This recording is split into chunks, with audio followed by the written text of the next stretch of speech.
Alors, dans la vidéo maintenant, ce qu'on va voir, c'est l'utilisation de l'outil crayon et de l'outil plume pour créer des formes libres. Donc, l'outil crayon, ici, je vais enlever la couleur de remplissage pour avoir uniquement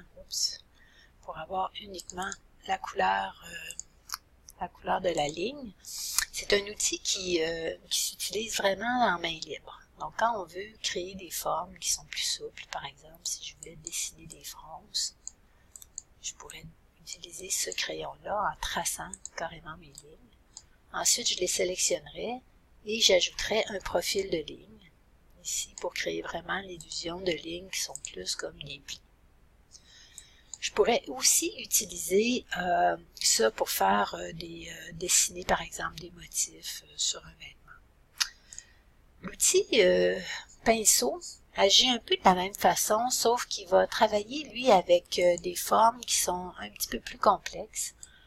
Des formes qui sont des formes ici, en fait, de motifs au niveau du tracé lui-même. Donc, si j'utilise l'outil pinceau, je pourrais dessiner, par exemple, ici, une ligne. Il est allé chercher comme motif ici la forme arrondie 5 points, qui est la forme par défaut, la forme que je retrouve le plus souvent ici, dans mes motifs, en haut.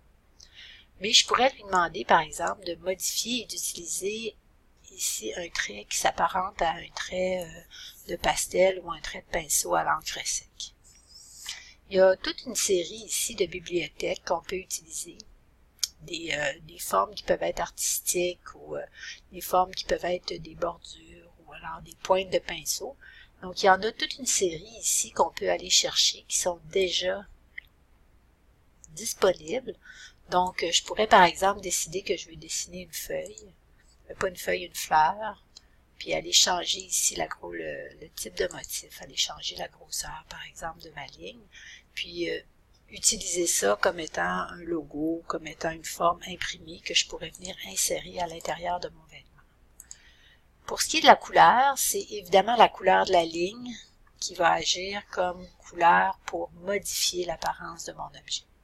Donc, si je voulais, par exemple, utiliser cette forme-là et venir l'insérer à l'intérieur de mon vêtement, j'utiliserai la technique dessin intérieur. Donc, CTRL-X pour supprimer la forme. J'irai sélectionner l'endroit, la pièce fermée dans laquelle je veux introduire cet objet-là.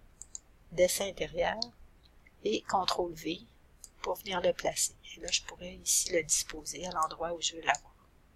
Et ensuite, il ne faut pas oublier de revenir dans le mode normal.